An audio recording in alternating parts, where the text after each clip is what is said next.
Well, to see it, Mr. Anderson, you must know it by now. You can't win. It's pointless to keep fighting. Why, Mr. Anderson? Why? Why do you persist? Because I choose to.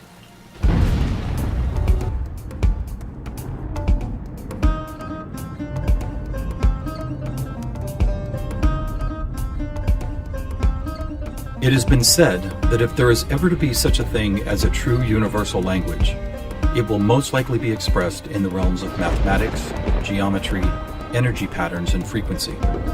Could it be that this language, or at least the foundation of it, already exists here on Earth?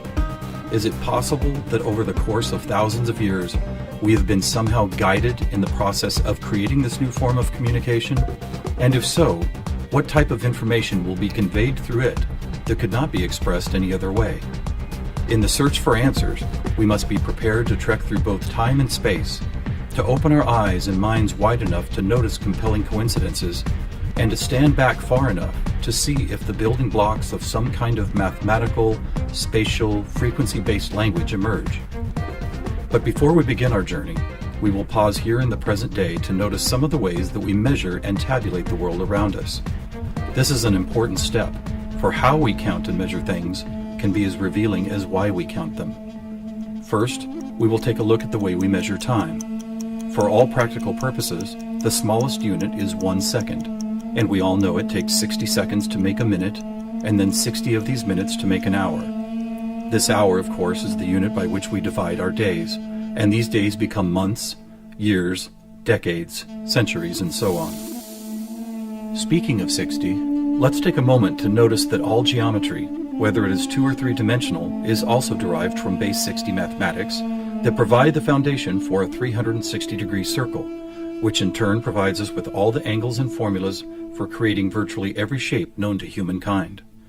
Now let's look at how many cultures from all over the world have chosen to count and group things. Right away, we see that we have been attracted to the number 12. 12 eggs in a dozen, 12 months in a year, 12 inches in a foot, 12 signs of the zodiac. Strangely, whether it's tallying disciples or mythical gods, the number 12 appears often in the telling of our greatest stories about ourselves. And what about distance? Your local town might be measured in meters or other units, but when we talk about measuring our planet, the standards we all use revert back to base 60 units of miles, minutes, or geometrical degrees. Are you noticing the pattern here? We seem to be encountering a lot of 12s and 60s. Are they related? And if so, how? To answer that piece of the puzzle, we must travel roughly 5,000 years back in time to visit the ancient Sumerian culture of Mesopotamia, for here is where our 1260-based math comes from.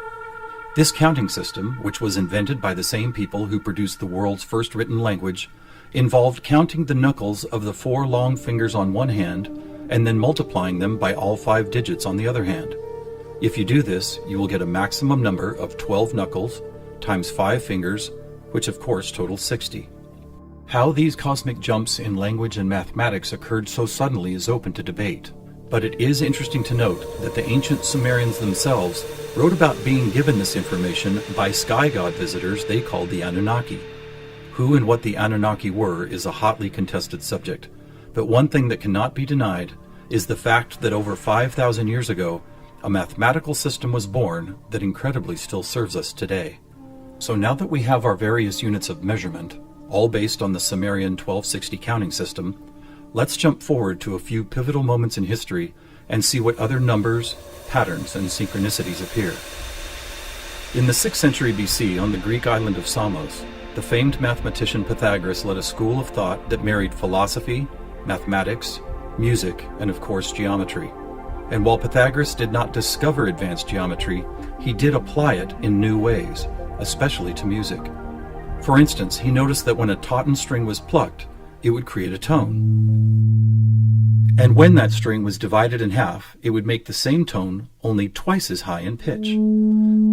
Pythagoras then came up with numerical ratios based on harmonic fifths, and this led to the creation of the musical scale found at the root of most modern music.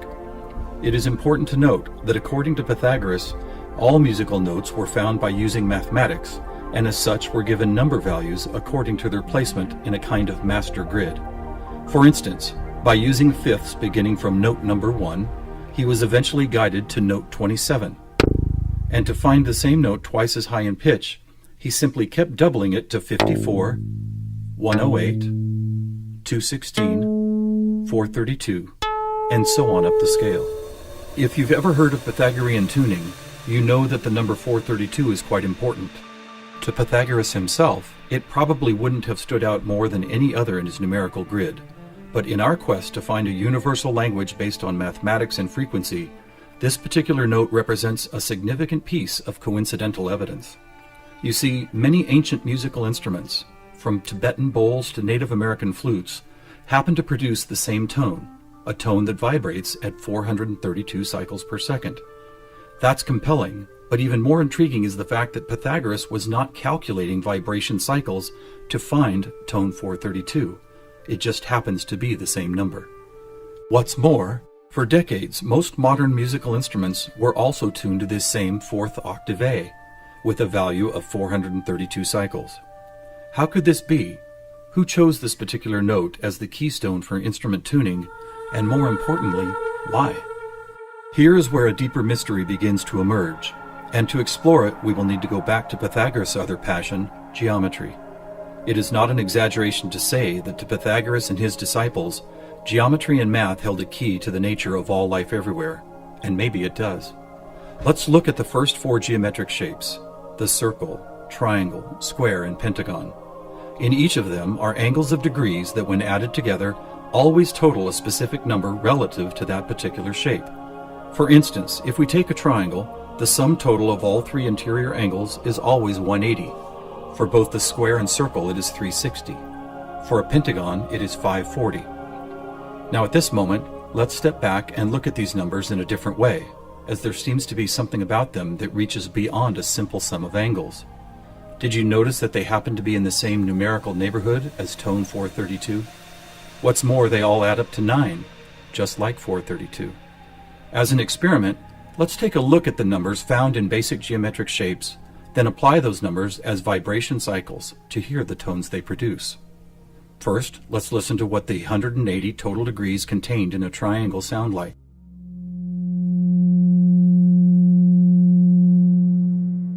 And here's a squares and circles 360 in cycles per second. A perfect octave up from the triangle. What about the pentagon at 540? That sounds like a harmonic fifth of the other two. That's interesting. What are these tones? They are F sharp and its perfect harmonic fifth of C sharp. Let's keep going. What does a hexagon 720 sound like?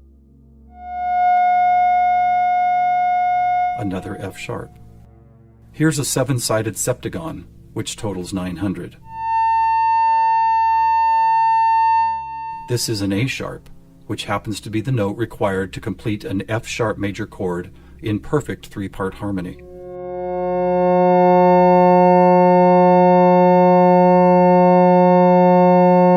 And finally the octagon, where we get 1080, another C sharp.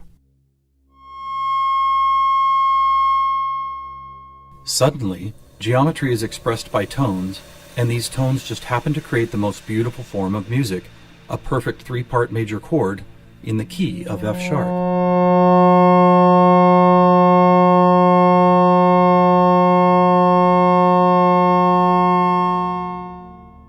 Is this something we've been missing for years? Is it important? To the famous philosopher and mathematician Plato, the answer would have been a resounding yes, for it is Plato who advanced the study of 2-dimensional geometry into 3-dimensional geometry, and who began to recognize that nature, whether expressed as a tone, the petal design of a flower, or the spiraling design of a seashell, seemed to follow a 3D mathematical pattern.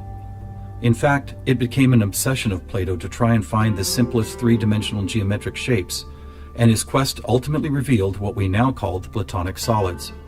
In essence, these forms represent the most elemental construction blocks found both in human-made and natural forms. So let's see if and how they fit into our geometry tone grid. First, there is the tetrahedron, or a three-sided pyramid comprised of 4 interlocking triangles. As we did before, let's add up all the angles found in those 4 triangles. The answer, 720, which we have already seen is the tone F sharp.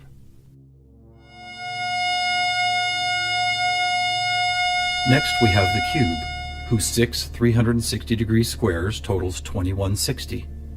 What does it sound like?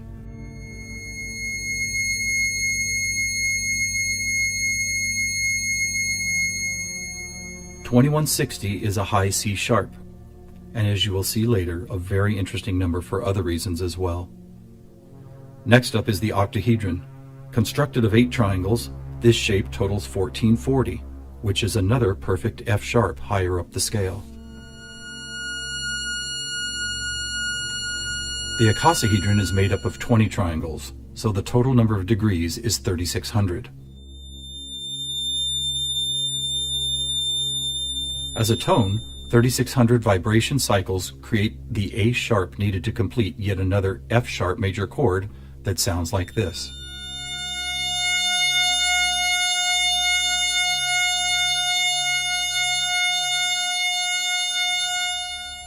At this point, we have seen how 2- and 3-dimensional geometry can be expressed by the notes found in an F sharp major chord.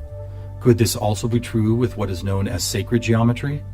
To find out, we will first need to build a design called the germ of life, which, when repeated, goes on to reveal the seed of life, then flower of life pattern found at sacred sites all over the world. First, we start with a circle at 360 degrees, which is the familiar F sharp. We then add our second circle, bringing the total to 720, another F sharp. 3 circles totals 1080, which provides the harmonic fifth of C sharp. 4 circles is 1440, another F sharp. 5 circles totals 1800, or the A sharp needed to once again provide the harmonic third of an F sharp major chord. And finally the 6th circle, which brings the total to 2160, another C sharp. Amazing! It's as if we can now both see and hear the flower of life pattern that has intrigued humankind for thousands of years. So now we have 2-dimensional geometry, 3-dimensional geometry, and even sacred geometry being represented by different variations of an F sharp major chord. How is this not common knowledge? How have we missed this connection? There are actually 3 explanations. 1, for reasons ranging from the mundane to the conspiratorial, musical instruments are no longer tuned to an A vibrating at 432 cycles per second, but rather 440. 2, modern tuning calls for equal temperament, which no longer adheres to Pythagoras' whole number simplicity. And 3, the tuning method required to reveal geometric shapes is based on a mathematical grid rather than mathematical ratios. This grid, if it had a name, would probably be called something like factor 9, because the number 9 is found not only in the sum of every note on the grid, but also as the number required to move up or down the scale. For instance, if we started at note A at 216 cycles, all we would have to do is add or subtract the number 9 to reveal all the other tones in that octave. And it is here, on this incredible factor 9 grid, that we find not just some of our geometric numbers, but all of them. Conversely, modern A440 tuning reveals not one correlation to geometric numbers. Now let's go back for a moment and take a look at one of these numbers, 2160, the number expressed by both the cube and the germ of life pattern. You may have already noticed that without the 0, it is exactly half of our magic 432. That's worth noting, but what is even more intriguing is the way this number keeps showing up in other large-scale measurements. To discover one of these measurements, we will need to jump forward from Plato's time to when the Mayan civilization was flourishing. Roughly 1500 years ago, Mayan stargazers were the most accomplished astronomers the world had ever known. Their concept of cyclical time led to many incredible discoveries: the accurate length of a year, the exact dates of seasonal changes, even the moments when solar and lunar eclipses would occur. But their most amazing discovery was of something known as the precession of the equinox, which makes note of a very slow wobble of Earth's axis. Somehow aware of the fact that this wobble takes 25,920 years to complete, the Mayans called this cycle one great year, with each of its 12 great months requiring 2160 Earth years to complete. And what about this? Did you know that the diameter of our moon, when measured in miles, also happens to total, you guessed it, 2160? Lastly, watch what happens when we apply simple division to this highly synchronous number. 2160 divided by 2 is 1080, the angle sum of the octagon. By 3, 720, the total of the hexagon. By 4, 540, the pentagon. And by 5, are you ready? It's the ketone of 432. And by 6, 360, the number of both the square and circle. All F sharps and C sharps, with our 432A thrown into the mix, as if it were some kind of clue to solving a cosmic riddle. Maybe we should look at this number even more closely. As we've stated, our closest celestial neighbor, the moon, is 2160 miles across, and 216 is exactly half of 432. What about the other large object in our sky? Were you aware that our sun is 864,000 miles across? Incredibly, where the moon's base number sequence is half of 432, the sun's number sequence is exactly twice 432. And do you know how many seconds there are in a day? 86,400, or 43,200 for the 12 hours of day and 43,200 for the 12 hours of night. Or try this. Take the 360 degrees found in the circular shape of our sun and moon, and then multiply it by the 12 hours of either day or night. The answer, 4320. Or how about this? What is the only whole number that when squared comes to within 0.01% accuracy to measuring the speed of light? 432. What is going on here? We have all these different things: Earth cycles, time and celestial measurements, geometry, sonic frequency, yet they are all represented by the same numbers over and over again. To answer that, we must search for the factor common to all of them, and that common factor is the 5,000-year-old Sumerian 1260 counting system. It is what gave us the inches to a foot, the seconds to a minute, and the 360 degrees in geometry. It's almost as if the sky god visitors, who the Sumerians called the Anunnaki, provided humanity with a counting system that would lead to the discovery of these synchronicities. Could it be that the number 432 really is some kind of cosmic key that unlocks a language of higher understanding? And if so, have these sky visitors ever been back to make sure we don't miss the importance of the 432 matrix? One possible answer can be found in the story of a man named George Van Tassel, a respected aeronautical engineer who believed he was contacted by extraterrestrial beings in the early 1950s. During this encounter, Van Tassel said he was provided with a mathematical formula that could be used for everything from time travel to sound frequency healing, and which he used to build the world-famous Integratron near Joshua Tree, California. What is this formula? It is F equals 1 over T, or frequency equals one particular something divided by the number of time. Well, what if that one something was the biggest one on our planet, the one great year of 25,920 discovered by the Mayans? And what if the number for time was the most logical choice of 60? Suddenly, this mysterious equation is expressed as frequency equals 25,920 divided by 60. Are you ready for the answer? It's 432. Not only the frequency that instruments all of the world have been tuned to for thousands of years, but also the number that reveals the synchronistic nature of life on this planet. Noticing all these coincidences revealed by the 432 matrix and the Sumerian counting system, we must wonder if other ancient cultures were aware of them as well. Just scratching the surface, it would seem that they were. For example, let's take the Sumerian 12 and square it for a total of 144. Right off, we see that it is indeed a number and tone contained within our factor 9 grid. Expanding outward, we find 1440, then 144,000, which is a number that appears all over the world in the most compelling of ways. Take, for instance, the Great Pyramid of Giza. It happens to have been covered with 144,000 smooth white casing stones. To ancient Mayans, 144,000 days was the length of their 394-year back tune, a time cycle which has just begun again. In the Bible, we read that there will be 144,000 chosen ones redeemed from the earth prior to the apocalypse. Obviously, number sequences like these have been significant to many different cultures and religious sects, and to one enigmatic group in particular, the Freemasons. Were the earliest Masons, the supposed keepers of sacred information, also aware of the Factor 9 grid, the 432 key, and the number 144,000? Their infatuation with the numbers 3 and 13 might be telling. For instance, if you divide 144,000 by 432, the answer is 333.3 into infinity. Or take a look at the back of a dollar bill. That famous unfinished pyramid could be revealing some interesting clues. For instance, there are 13 steps climbing the pyramid, and 13 times 33.3 is 432.9. Even the shape of the flat-topped pyramid appears to be made as if someone had drawn 4 dots in a line, then 3 above it, then 2 above that, and then connected those dots to reveal this iconic shape.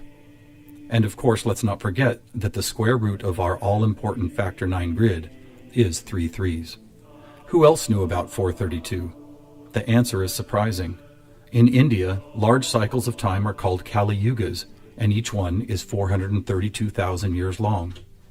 In fact, the number 432 appears so often in sacred structures and myths, from Stonehenge to the pyramids, that author Joseph Campbell could not help but see it as the most important mythological number in history. So what do we have here? What is it that's trying to be expressed by all of these coincidences? One answer is that over the course of history, we have been somehow guided toward both the subconscious creation and eventual conscious recognition of a grand pattern based on frequency, mathematics, time, space, and geometry. Quite possibly, these synchronistic numbers, shapes, and tones represent the building blocks of a language that we do not yet fully understand, but could turn out to be the most important language we will ever learn. How will we use it? Who will we be conversing with? Time will tell. Thousands of years ago, from locations all over the globe, various prophets, shamans, and seers described an era when humanity would make some kind of cosmic leap into a next level of consciousness.